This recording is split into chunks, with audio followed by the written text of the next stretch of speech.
In this systematic review, we review from RCTs use of metformin for management of type 2 diabetes in Asian populations.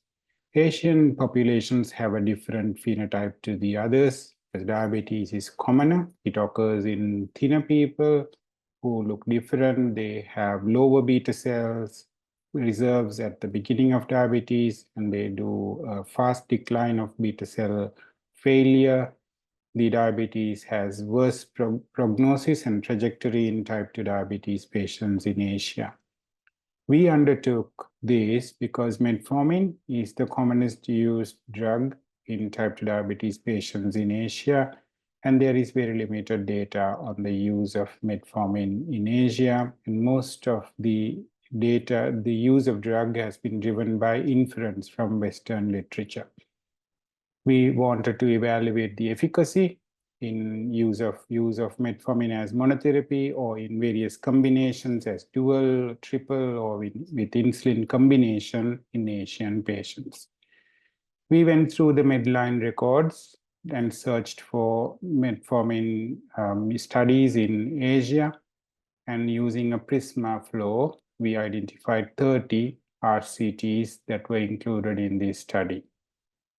So in this systematic review, we report that this is the first systematic review from Asian populations on metformin efficacy. We found metformin to be efficacious in various settings, even as a monotherapy or as combination therapy, with commonly combined with sulfonylurea in a single study. It was also combined with DPP-4 inhibitors in multiple studies in various ways, and it was efficacious and safe and was well tolerated. The combination of other drugs with metformin allows patients to overcome both insulin resistance and insulinopenia, and this was an efficacious use.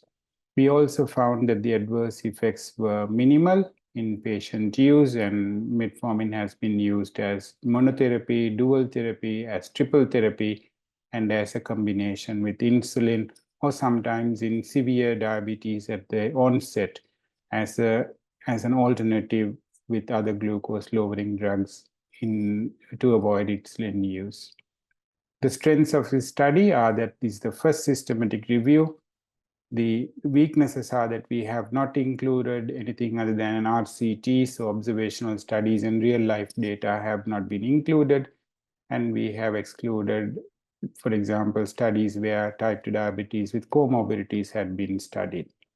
There are many research gaps that are notable and can be taken to account in design of future studies, because there is still a lack of data for use of metformin and other GLDs in Asian populations, and there is a need for real-world evidence and lack of key comparative trials as we have highlighted, and we hope that in future that these will be taken care of.